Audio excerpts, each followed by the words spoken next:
अध्याय 1 कर्म का चरित्र पर प्रभाव। कर्म शब्द कृ धातु से निकला है। कृ धातु का अर्थ है करना। जो कुछ किया जाता है वही कर्म है। इस शब्द का पारिभाषिक अर्थ कर्म फल भी होता है। दार्शनिक दृष्टि से यदि देखा जाए तो इसका अर्थ कभी कभी वे फल होते हैं जिनका कारण हमारे पूर्व कर्म रहते हैं, परंतु कर्म योग में कर्म शब्द से हमारा मतलब केवल कार्य ही है। मानव जाति का चरम लक्ष्य ज्ञान लाभ है। प्राच्य दर्शन शास्त्र हमारे सम्मुख एकमात्र यही लक्ष्य रखता है। मनुष्य का अंतिम ध्येय सुख नहीं वरन ज्ञान है, क्योंकि सुख और आनंद का तो एक न एक दिन अंत हो ही जाता है। अतः ये मान लेना कि सुख ही चरम लक्ष्य है मनुष्य की भारी भूल है। संसार में सब दुखों का मूल यही है कि मनुष्य अज्ञानवश ये समझ बैठता है कि सुख ही उसका चरम लक्ष्य है। पर कुछ समय के बाद मनुष्य को ये बोध होता है कि जिसकी ओर वो जा रहा है वो सुख नहीं वरन ज्ञान है, तथा सुख और दुख दोनों ही महान शिक्षक हैं, और जितनी शिक्षा उसे सुख से मिलती है उतनी ही दुख से भी। सुख और दुख ज्यों-ज्यों आत्मा पर से होकर जाते हैं त्यों-त्यों वे उसके ऊपर अनेक प्रकार के चित्र अंकित करते जाते हैं, और इन चित्रों अथवा संस्कारों की समिष्टि के फल को ही हम मानव का चरित्र कहते हैं। यदि तुम किसी मनुष्य का चरित्र देखो तो प्रतीत होगा कि वास्तव में वो उसकी मानसिक प्रवृत्तियों एवं मानसिक सुझाव की समिष्टि ही है। तुम ये भी देखोगे कि उसके चरित्र गठन में सुख और दुख दोनों ही समान रूप से उपादान स्वरूप हैं। चरित्र को एक विशिष्ट ढांचे में ढालने में अच्छाई और बुराई दोनों का समान अंश रहता है, और कभी कभी तो दुख सुख से भी बड़ा शिक्षक हो जाता है। यदि हम संसार के महापुरुषों के चरित्र का अध्ययन करें तो मैं ये कह सकता हूं कि अधिकांश दशाओं में हम यही देखेंगे कि सुख की अपेक्षा दुख ने तथा संपत्ति की अपेक्षा दारिद्र्य ने ही उन्हें अधिक शिक्षा दी है, एवं प्रशंसा की अपेक्षा निंदा रूपी आघात ने ही उसकी अंतःस्थ ज्ञानाग्नि को अधिक प्रफुल्लित किया है। ये ज्ञान मनुष्य में अंतर्निहित है। कोई भी ज्ञान बाहर से नहीं आता, सब अंदर ही है।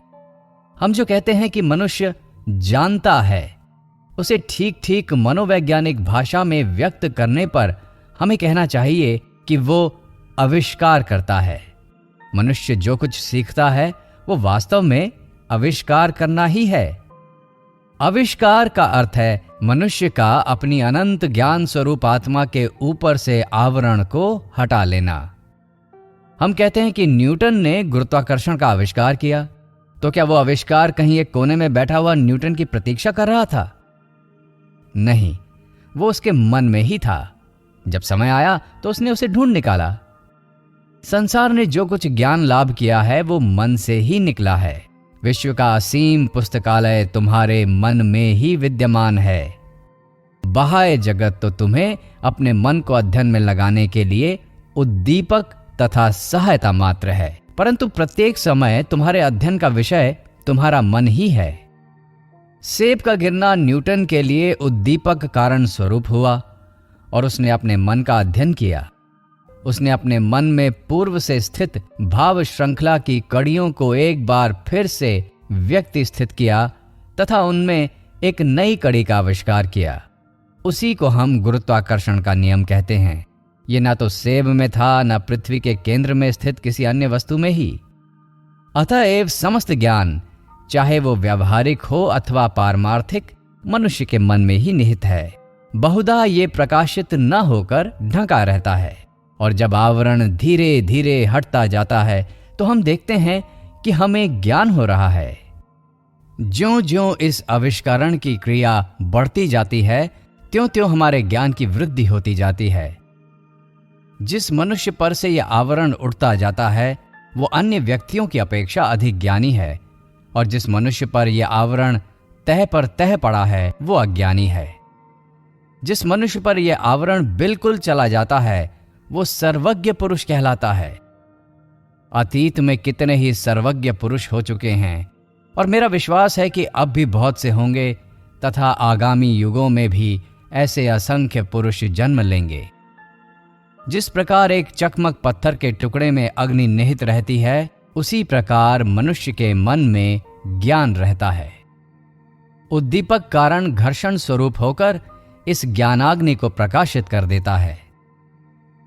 ठीक ऐसा ही हमारे समस्त भावों और कार्यों के संबंध में भी है। यदि हम शांत होकर स्वयं का अध्ययन करें तो प्रतीत होगा कि हमारा हंसना रोना, सुख दुख, हर्ष विषाद, हमारी शुभ कामनाएं एवं शाप, स्तुति और निंदा, ये सब हमारे मन के ऊपर बहिर्जगत के अनेक घात प्रतिघात के फलस्वरूप उत्पन्न हुए हैं और हमारा वर्तमान चरित्र इसी का फल है। ये सब घात प्रतिघात मिलकर कर्म कहलाते हैं। आत्मा की आभ्यंतरिक अग्नि तथा उसकी अपनी शक्ति एवं ज्ञान को बाहर प्रकट करने के लिए जो मानसिक अथवा भौतिक घात उस पर पहुंचाए जाते हैं, वे ही कर्म हैं। यहां कर्म शब्द का उपयोग व्यापक रूप में किया गया है। इस प्रकार हम सब प्रत्येक क्षण ही कर्म करते रहते हैं। मैं तुमसे बातचीत कर रहा हूं, ये कर्म है। तुम सुन रहे हो, ये भी कर्म है। हमारा सांस लेना, चलना आदि भी कर्म है। जो कुछ हम करते हैं, वो शारीरिक हो अथवा मानसिक, सब कर्म ही हैं और हमारे ऊपर वो अपना चिन्ह अंकित करता जाता है। कुछ कार्य ऐसे भी होते हैं जो मानो अनेक छोटे छोटे कर्मों की समिष्टि हैं। उदाहरण के लिए, यदि हम समुद्र के किनारे खड़े हों और लहरों को किनारों से टकराते हुए सुने तो ऐसा मालूम होता है कि एक बड़ी भारी आवाज हो रही है, परंतु हम जानते हैं कि एक बड़ी लहर असंख्य छोटी छोटी लहरों से बनी है। यद्यपि प्रत्येक लहर अपना शब्द करती है, परंतु फिर भी वो हमें सुनाई नहीं पड़ता। पर ज्यों ही ये सब शब्द आपस में मिलकर एक हो जाते हैं, त्यों ही बड़ी आवाज सुनाई देती है। इसी प्रकार हृदय की प्रत्येक धड़कन से कार्य हो रहा है। कई कार्य ऐसे होते हैं जिनका हम अनुभव करते हैं, वे हमारे इंद्रिय ग्राह्य हो जाते हैं, पर साथ ही वे अनेक छोटे छोटे कार्यों की समष्टि स्वरूप हैं।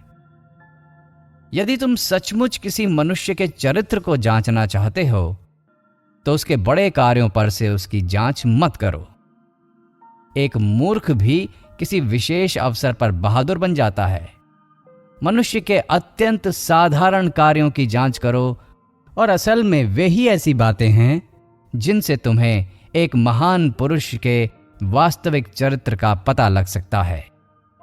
आकस्मिक अवसर तो छोटे से छोटे मनुष्य को भी किसी न किसी प्रकार का बड़प्पन दे देते हैं, परंतु वास्तव में बड़ा तो वही है जिसका चरित्र सदैव और सब अवस्थाओं में महान रहता है।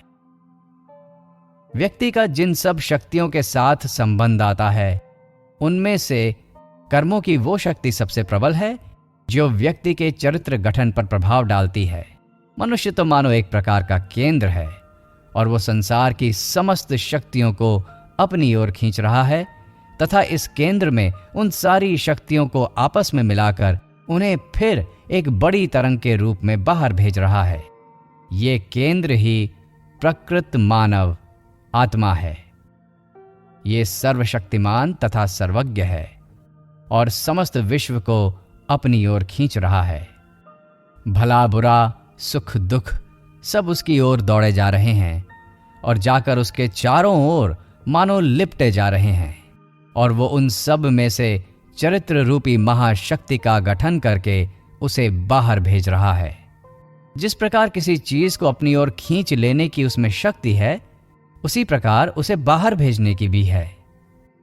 संसार में हम जो सब कार्यकलाप देखते हैं, मानव समाज में जो सब गति हो रही है, हमारे चारों ओर और जो कुछ हो रहा है, वो सारा का सारा केवल मन का ही खेल है।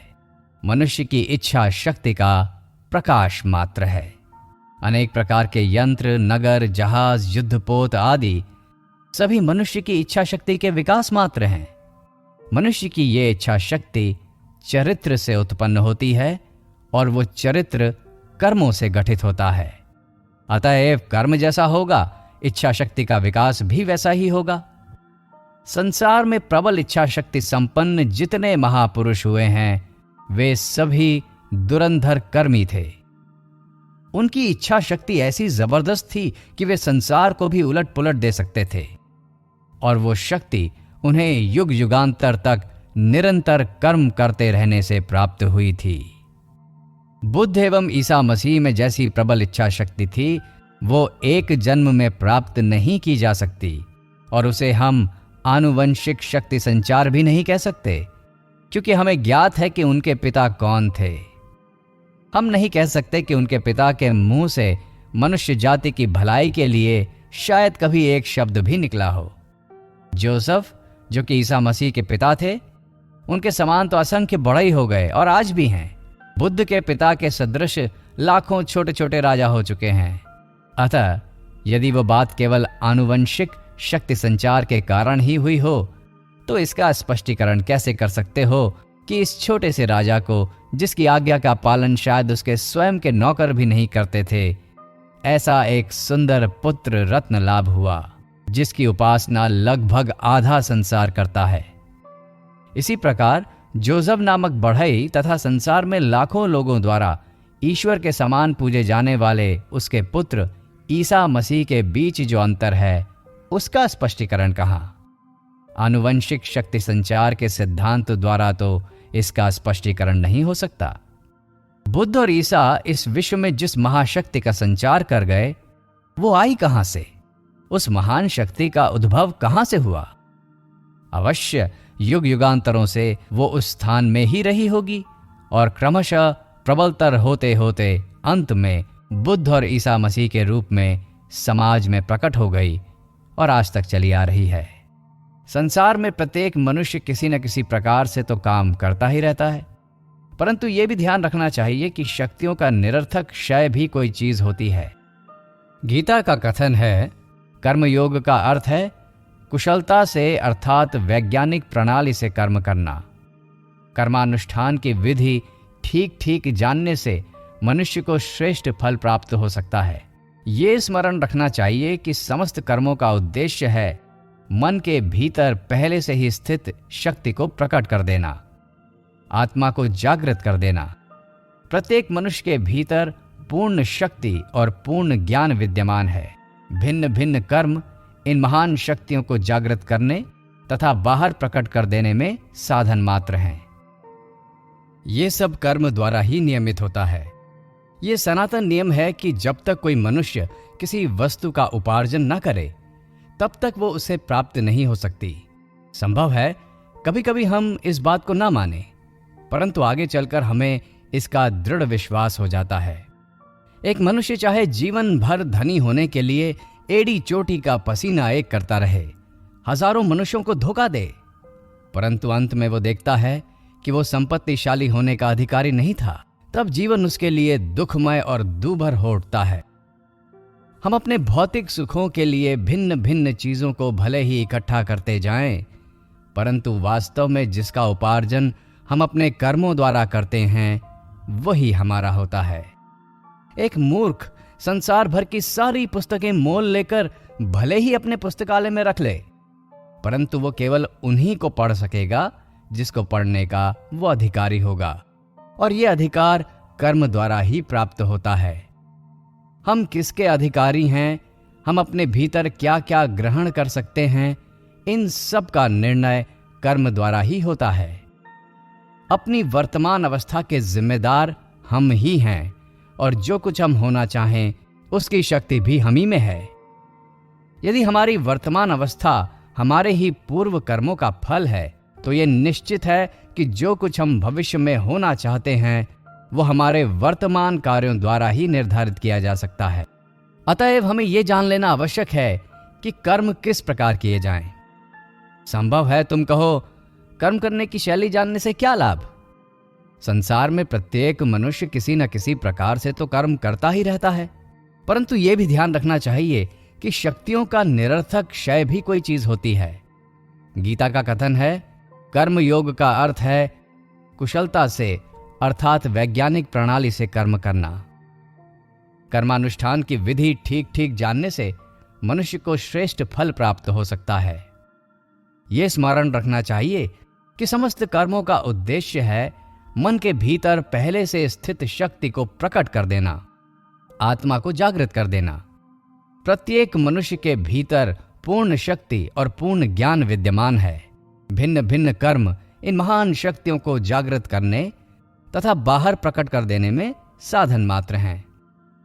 मनुष्य अनेक प्रकार के हेतु लेकर कार्य करता है, क्योंकि बिना हेतु के कार्य हो ही नहीं सकता। कुछ लोग यश चाहते हैं और वे यश के लिए काम करते हैं। दूसरे पैसा चाहते हैं और वो पैसे के लिए काम करते हैं।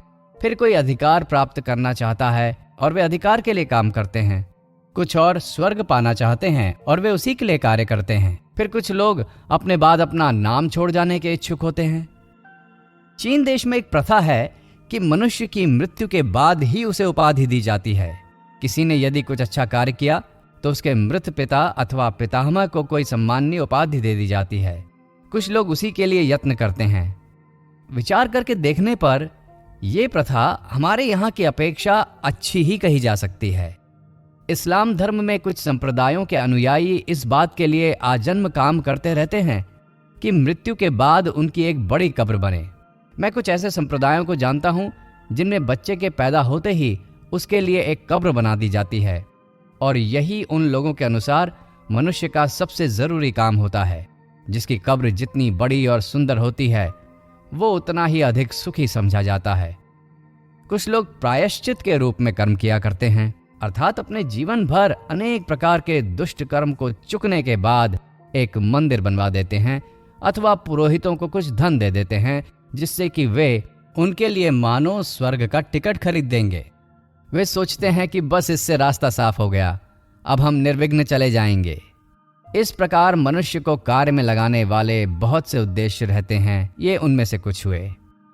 अब हम कार्य के लिए ही कार्य इस संबंध में कुछ विचार करते हैं। प्रत्येक देश में कुछ ऐसे नर रत्न होते हैं जो केवल कर्म के लिए ही कर्म करते हैं। वे नाम, यश अथवा स्वर्ग की भी परवाह नहीं करते। वे केवल इसलिए कर्म करते हैं कि उससे दूसरों की भलाई होती है। कुछ लोग ऐसे भी होते हैं जो और भी उच्चतर उद्देश्य लेकर गरीबों के प्रति भलाई और मनुष्य जाति की सहायता के लिए अग्रसर होते हैं, क्योंकि भलाई में उनका विश्वास है और उसके प्रति प्रेम है। देखा जाता है कि नाम तथा यश के लिए किया गया कार्य बहुधा शीघ्र फलित नहीं होता। ये चीजें तो हमें उस समय प्राप्त होती हैं जब हम वृद्ध हो जाते हैं और जिंदगी की आखिरी घड़ियां गिनते रहते हैं। यदि कोई मनुष्य निस्वार्थता से कार्य करे तो क्या उसे कोई फल प्राप्ति नहीं होती? असल में तभी तो उसे सर्वोच्च फल की प्राप्ति होती है। और सच पूछा जाए तो निस्वार्थता अधिक फलदायी होती है, पर लोगों में इसका अभ्यास करने का धीरज नहीं रहता। व्यावहारिक दृष्टि से भी यह अधिक लाभदायक है। प्रेम, सत्य तथा निस्वार्थता नीति संबंधी आलंकारिक वर्णन मात्र नहीं है, वे तो हमारे सर्वोच्च आदर्श हैं, क्योंकि वे शक्ति की महान अभिव्यक्ति हैं। पहली बात यह है कि यदि कोई मनुष्य 5 दिन, उतना क्यों 5 मिनट भी बिना भविष्य का चिंतन किए, बिना स्वर्ग, नरक या अन्य किसी के संबंध में सोचे निस्वार्थता से काम कर सके, तो वो एक महापुरुष बन सकता है। यद्यपि इसे कार्य रूप में परिणत करना कठिन है, फिर भी अपने हृदय के अंतःस्थल से हम इसका महत्व समझ सकते हैं और जानते हैं कि इससे क्या भलाई होती है। ये शक्ति की महत्तम अभिव्यक्ति है। इसके लिए प्रबल संयम की आवश्यकता है। अन्य सब बहिर्मुखी कर्मों की अपेक्षा इस आत्म संयम में शक्ति का अधिक प्रकाश होता है। एक 4 घोड़े वाली गाड़ी उतार पर बड़ी आसानी से धड़धड़ाती हुई आ सकती है, अथवा 27 घोड़ों को रोका जा सकता है। इन दोनों में अधिक शक्ति का विकास किस में होता है? घोड़ों को छोड़ देने में अथवा उन्हें रोकने में। एक तोप का गोला हवा में काफी दूर तक चला जाता है और फिर गिर पड़ता है, परंतु दूसरा दीवार से टकराकर रुक जाने से उतनी दूर नहीं जा सकता, पर उस टकराने से बड़ी आहासी निकलती है। इसी प्रकार मन की सारी बहुर्मुखी गति किसी स्वार्थपूर्ण उद्देश्य की ओर दौड़ते रहने से छिन्न भिन्न होकर बिखर जाती है। वो फिर तुम्हारे पास लौटकर तुम्हारे शक्ति विकास में सहायक नहीं होती, परंतु यदि उसका संयम किया जाए तो उससे शक्ति की वृद्धि होती है। इस आत्म संयम से एक महान इच्छा शक्ति का प्रादुर्भाव होता है। वो एक ऐसे चरित्र का निर्माण करता है जो जगत को अपने इशारे पर चला सकता है। अज्ञानियों को इस रहस्य का पता नहीं रहता, परंतु फिर भी वे मनुष्य जाति पर शासन करने के इच्छुक रहते हैं। एक अज्ञानी पुरुष भी यदि धीरज रखे तो समस्त संसार पर शासन कर सकता है। यदि वह कुछ वर्ष तक धीरज रखे तथा अपने इस अज्ञान सुलभ जगत शासन के भाव को संयत कर ले, तो इस भाव के समूल नष्ट होते ही वो संसार पर शासन कर सकेगा।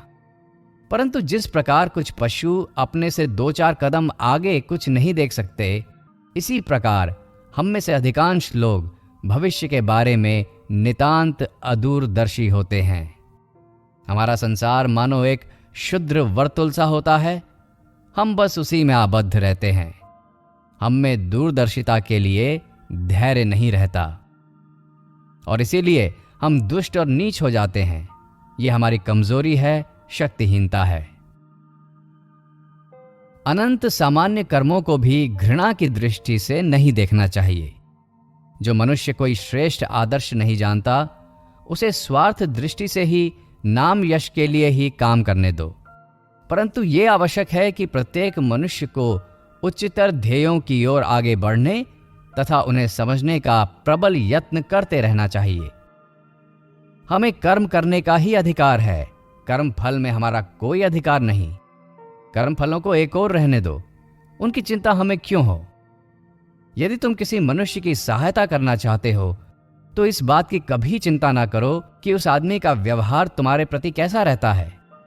यदि तुम एक श्रेष्ठ एवं भला कार्य करना चाहते हो तो यह सोचने का कष्ट मत करो कि उसका फल क्या होगा। यहां कर्म के इस आदर्श के संबंध में एक कठिन प्रश्न उठता है। कर्मयोगी के लिए सतत कर्मशीलता आवश्यक है। हमें सदैव कर्म करते रहना चाहिए। बिना कर्म के हम एक क्षण भी नहीं रह सकते। तो फिर प्रश्न यह है कि आराम के बारे में क्या होगा। यहां इस जीवन संग्राम के एक ओर है कर्म, जिसके तीव्र भंवर में फंसे हम लोग चक्कर काट रहे हैं, और दूसरी ओर है शांति।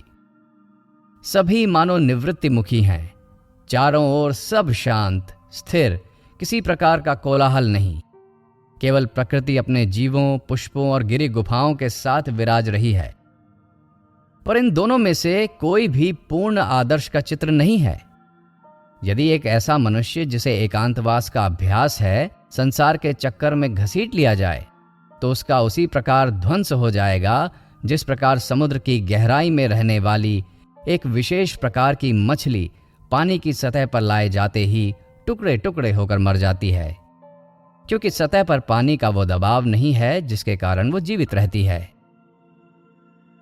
इसी प्रकार ऐसा मनुष्य जो सांसारिक तथा सामाजिक जीवन के कोलाहल का अभ्यस्त है, यदि किसी शांत स्थान को ले जाया जाए तो क्या वो शांतिपूर्वक रह सकता है?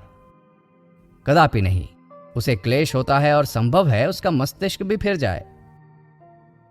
आदर्श पुरुष तो वे हैं जो परम शांति एवं निस्तब्धता के बीच भी तीव्र कर्म का, प्रबल कर्मशीलता के बीच भी मरुस्थल की शांति एवं निस्तब्धता का अनुभव करते हैं। उन्होंने संयम का रहस्य जान लिया है, अपने ऊपर विजय प्राप्त कर चुके हैं। किसी बड़े शहर की भरी हुई सड़कों के बीच से जाने पर भी उनका मन उसी प्रकार शांत रहता है मानो वे किसी निशब्द गुफा में हों, और फिर भी उनका मन सारे समय कर्म में तीव्र रूप से लगा रहता है। यही कर्मयोग का आदर्श है, और यदि तुमने ये प्राप्त कर लिया है तो तुम्हें वास्तव में कर्म का रहस्य ज्ञात हो गया। परंतु हमें शुरू से आरंभ करना पड़ेगा।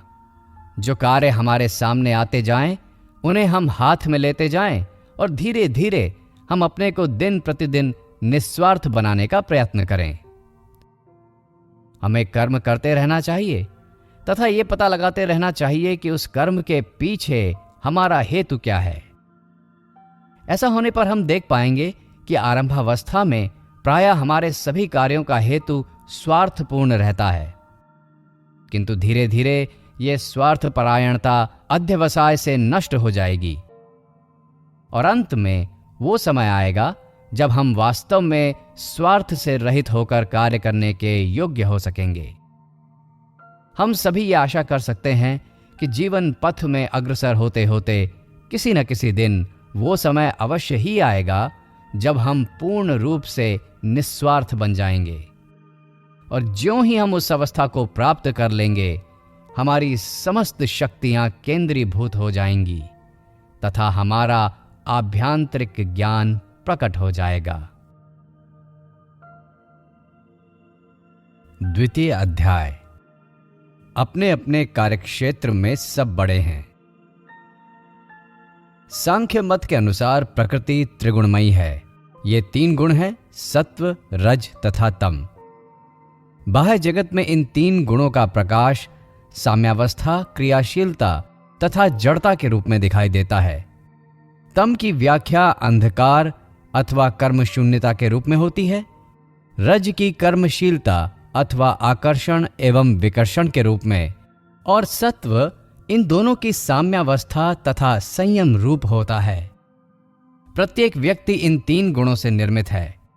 कभी कभी जब तमोगुण प्रबल होता है तो हम सुस्त हो जाते हैं। तब मानो हिलडुल नहीं सकते और निष्कर्म होकर कुछ विशिष्ट भावनाओं के दास हो जाते हैं। फिर कभी कभी कर्मशीलता का प्राबल्य होता है और कभी कभी इन दोनों के संयम रूप सत्व की प्रबलता होती है, जिससे मन शांत भाव धारण करता है। फिर भिन्न भिन्न मनुष्यों में इन गुणों में से कोई एक सबसे प्रबल होता है।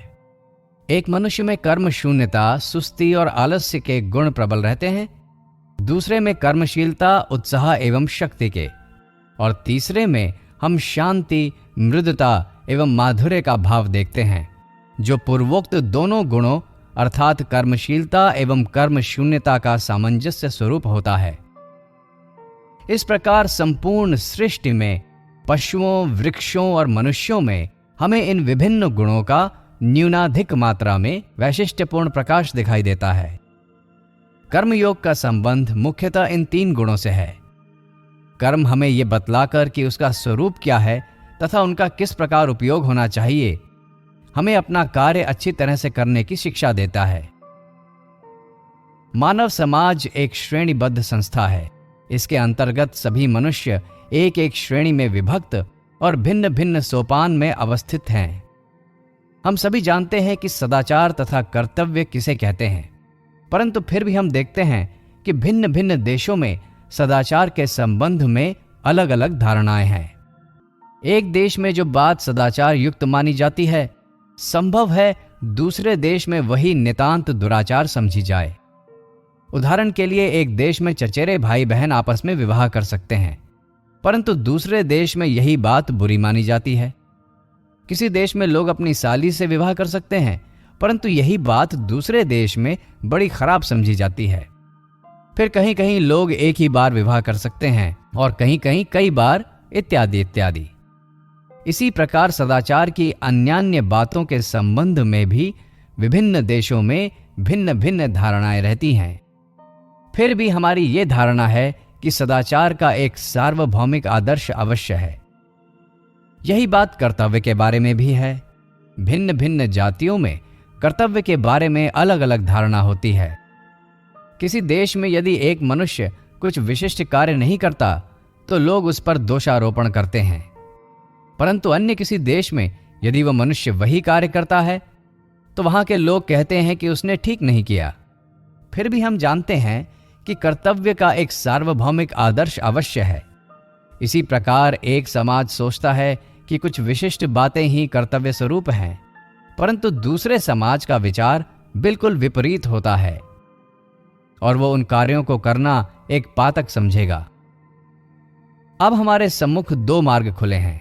एक अज्ञानी का, जो सोचता है कि सत्य का मार्ग केवल एक ही है तथा अन्य सब प्रमात्मक हैं, और दूसरा ज्ञानी का, जो ये मानता है कि हमारी मानसिक दशा तथा परिस्थिति के अनुसार कर्तव्य तथा सदाचार भिन्न भिन्न हो सकते हैं।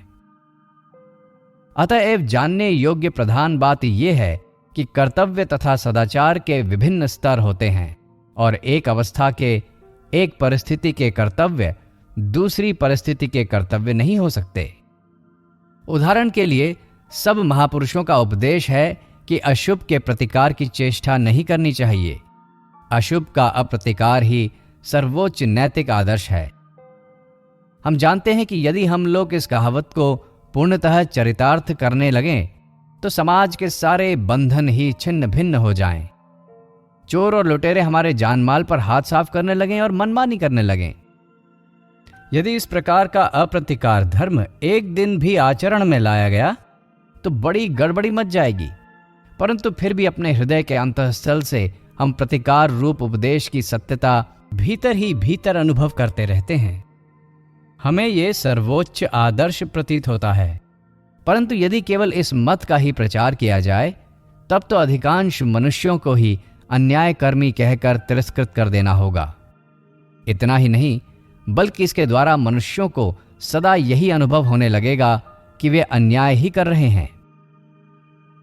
उनके हृदय में प्रत्येक कार्य के बारे में संकल्प विकल्प सा होने लगेगा। उनका मन दुर्बल हो जाएगा तथा अन्य किसी व्यसन की अपेक्षा आत्मधिक्कार उनमें अधिक दुर्गुणों का संचार कर देगा। जो व्यक्ति अपने प्रति घृणा करने लगा है उसके पतन का द्वार खुल चुका है। और यही बात जाति के संबंध में भी घटती है। हमारा पहला कर्तव्य यह है कि हम अपने प्रति घृणा न करें, क्योंकि आगे बढ़ने के लिए यह आवश्यक है कि पहले हम स्वयं में विश्वास रखें और फिर ईश्वर में। जिसे स्वयं में विश्वास नहीं उसे ईश्वर में कभी भी विश्वास नहीं हो सकता। अतएव हमारे लिए जो एकमात्र रास्ता रह जाता है वो ये है कि हम समझ लें कि कर्तव्य तथा सदाचार की धारणा विभिन्न परिस्थितियों के अनुसार बदलती रहती हैं। ये बात नहीं कि जो मनुष्य अशुभ का प्रतिकार कर रहा है वो कोई ऐसा काम है जो सदा और स्वभावतः अन्यायपूर्ण है, वरन भिन्न भिन्न परिस्थितियों के अनुसार अशुभ का प्रतिकार करना उसका कर्तव्य ही हो सकता है। संभव है श्रीमद् भगवद गीता का 2वां अध्याय पढ़कर तुम पाश्चात्य देश वालों में से बहुतों को आश्चर्य हुआ हो, क्योंकि उस अध्याय में भगवान श्री कृष्ण ने अर्जुन को कपटी तथा डरपोक कहा है। और वो इसलिए कि अर्जुन ने अपने संबंधियों तथा मित्रों से ये कहकर लड़ने अथवा संघर्ष करने से इनकार कर दिया था कि अहिंसा परम धर्म है। हमारे लिए समझने की ये एक बड़ी बात है कि प्रत्येक कार्य की दोनों चरम विपरीत अवस्थाएं एक जैसी दिखाई देती हैं। चरम अस्थि और चरम नास्ति दोनों सदैव एक समान दिखाई देती हैं। उदाहरण के लिए आलोक का स्पंदन यदि अत्यंत मृदु होता है तो हम उसे देख नहीं सकते, और इसी प्रकार जब वह अत्यंत द्रुत होता है तब भी हम उसे देखने में असमर्थ होते हैं। शब्द के संबंध में भी ठीक ऐसा ही है। न तो उसके बहुत मृदु होने पर हम उसे सुन सकते हैं और न उसके बहुत उच्च होने पर। इसी प्रकार का भेद प्रतिकार तथा अप्रतिकार में है। एक मनुष्य इसलिए प्रतिकार नहीं करता कि वो कमजोर है, सुस्त है, असमर्थ है। दूसरी ओर एक दूसरा मनुष्य है जो ये जानता है कि यदि वह चाहे तो जबरदस्त प्रतिकार कर सकता है, परंतु फिर भी ये केवल अप्रतिकार ही नहीं करता वरन अपने शत्रुओं के प्रति शुभकामनाएं भी प्रकट करता है। अतः वो मनुष्य जो दुर्बलता के कारण प्रतिकार नहीं करता पापग्रस्त होता है और इसलिए अप्रतिकार से कोई लाभ नहीं उठा सकता। परंतु दूसरा मनुष्य यदि प्रतिकार करे तो वो भी पाप का भागी होता है।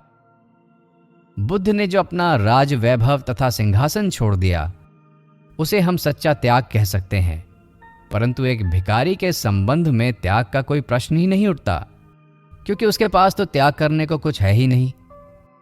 अतएव जब हम प्रतिकार तथा आदर्श प्रेम की बात करते हैं तब ये विशेष रूप से नजर रखना आवश्यक है कि हम किस विषय की ओर लक्ष्य कर रहे हैं। हमें पहले यह ध्यानपूर्वक सोच लेना चाहिए कि हम में प्रतिकार की शक्ति है भी या नहीं। तब फिर शक्तिशाली होते हुए भी यदि हम प्रतिकार न करें तो वास्तव में हम एक महान कार्य करते हैं। परंतु यदि हम प्रतिकार कर ही ना सकते हों और फिर भी भ्रमवश यही सोचते रहें कि हम उच्च प्रेम की प्रेरणा से ही कार्य कर रहे हैं तो ये पहले के ठीक विपरीत ही होगा। अपने विपक्ष में शक्तिशाली सेना को खड़ी देखकर अर्जुन बुज़दिल हो गया। उसके प्रेम ने उसे अपने देश तथा राजा के प्रति अपने कर्तव्य को भुला दिया। इसीलिए तो भगवान श्री कृष्ण ने उससे कहा कि तू ढोंगी है, एक ज्ञानी के सदृश तू बातें तो करता है, परंतु तेरे कर्म बुज़दिल जैसे हैं। इसलिए तू उठ खड़ा हो और युद्ध कर। ये है कर्मयोग का असली भाग। कर्मयोगी वही है जो समझता है कि सर्वोच्च आदर्श अप्रतिकार है, जो जानता है कि यह अप्रतिकार ही मनुष्य की आंतरिक शक्ति का उच्चतम विकास है, और जो यह भी जानता है कि जिसे हम अन्याय का प्रतिकार कहते हैं वो इस अप्रतिकार रूप उच्चतम शक्ति की प्राप्ति के मार्ग में केवल एक सीढ़ी मात्र है। इस सर्वोच्च आदर्श को प्राप्त करने के पहले अन्याय का प्रतिकार करना मनुष्य का कर्तव्य है। पहले वो कार्य करे, युद्ध करे, यथाशक्ति प्रतिद्वंदिता करे। जब उसमें प्रतिकार की यह शक्ति आ जाएगी, केवल तभी अप्रतिकार उसके लिए एक गुण स्वरूप होगा। अपने देश में एक बार एक व्यक्ति के साथ मेरी मुलाकात हो गई। मैं पहले से ही जानता था कि वो आलसी, बुद्धिहीन और अज्ञ है। उसे कुछ जानने की स्पृहा भी न थी। सारांश ये कि वो पशुवत अपना जीवन व्यतीत करता था। उसने मुझसे प्रश्न किया, भगवान की प्राप्ति के लिए मुझे क्या करना चाहिए? मैं किस प्रकार मुक्त हो सकूंगा? मैंने उससे पूछा, क्या तुम झूठ बोल सकते हो? उसने उत्तर दिया, नहीं। मैंने कहा, तब तुम पहले झूठ बोलना सीखो। पशुवत अथवा एक लट्ठे के सदृश जड़वत जीवन यापन करने की अपेक्षा झूठ बोलना कहीं अच्छा है। तुम अकर्ण्य हो, अवश्य तुम उस सर्वोच्च निष्क्रिय अवस्था तक नहीं पहुंचे जो सब कर्मों से परे और परम शांतिपूर्ण है। और तो और तुम इतने जड़ भावापन्न हो कि एक बुरा कार्य करने में भी तुम में ताकत नहीं। अवश्य इतने तामसिक पुरुष बहुधा नहीं होते, और सच पूछो तो मैं उससे मजाक ही कर रहा था। पर मेरा मतलब ये था कि संपूर्ण निष्क्रिय अवस्था या शांत भाव प्राप्त करने के लिए मनुष्य को कर्मशीलता में से होकर जाना होगा। आलस्य का प्रत्येक दशा में त्याग करना चाहिए। क्रियाशीलता का अर्थ है प्रतिकार। मानसिक तथा शारीरिक समस्त दुर्बलताओं का प्रतिकार करो, और जब तुम इस प्रतिकार में सफल हो जाओगे तभी शांति प्राप्त होगी। यह कहना बड़ा सरल है कि किसी से घृणा मत करो, किसी अशुभ का प्रतिकार मत करो, परंतु हम जानते हैं कि इसे कार्य रूप में परिणत करना क्या चीज है। जब सारे समाज की आंखें हमारी ओर फिरती हैं तो हम अप्रतिकार का स्वांग भले ही करें, परंतु हमारे हृदय में प्रतिकार वासना की टोंच सदैव बनी रहती है। यथार्थ प्रतिकार के भाव से हृदय में जो शांति अनुभूत होती है उसका अभाव हमें निरंतर खलता रहता है। हमें ऐसा लगता है कि प्रतिकार करना ही अच्छा है। यदि तुम्हें धन की इच्छा है और साथ ही तुम्हें यह भी मालूम है कि जो मनुष्य धन का इच्छुक है उसे संसार दुष्ट कहता है, तो संभव है कि तुम धन प्राप्त करने के लिए प्राणपण से चेष्टा करने का साहस ना करो, परंतु फिर भी तुम्हारा मन दिन रात धन के पीछे ही दौड़ता रहेगा। पर यह तो सरासर कपटता है और इसमें कोई लाभ भी नहीं होता। संसार में कूद पड़ो और जब तुम इसके समस्त सुख और दुख भोग लोगे तभी त्याग आएगा, तभी शांति प्राप्त होगी। अतएव प्रभुत्व लाभ की अथवा अन्य जो कुछ तुम्हारी वासना हो वो सब पूरी कर लो, और जब तुम्हारी सारी वासनाएं पूर्ण हो जाएंगी तब एक ऐसा समय आएगा जब तुम्हें यह मालूम हो जाएगा कि वे सब चीजें बहुत छोटी हैं। परंतु जब तक तुम्हारी वो वासना तृप्त नहीं होती, जब तक तुम उस कर्मशीलता में से होकर नहीं जा चुकते, तब तक तुम्हारे लिए उस शांत भाव एवं आत्मसमर्पण तक पहुंचना नितांत असंभव है। ये अहिंसा तत्व, ये अप्रतिकार धर्म गत हजारों वर्षों से प्रचारित होता आया है। प्रत्येक व्यक्ति ही इसके बारे में बचपन से सुनता आया है, परंतु फिर भी आज संसार में हमें बहुत कम लोग दिखाई देते हैं जो वास्तव में उस स्थिति तक पहुंच सके हैं। मैंने लगभग आधे संसार का भ्रमण कर डाला है, परंतु मुझे शायद ऐसे 20 मनुष्य भी नहीं मिले जो वास्तव में शांत तथा अहिंसा प्रकृति वाले हों।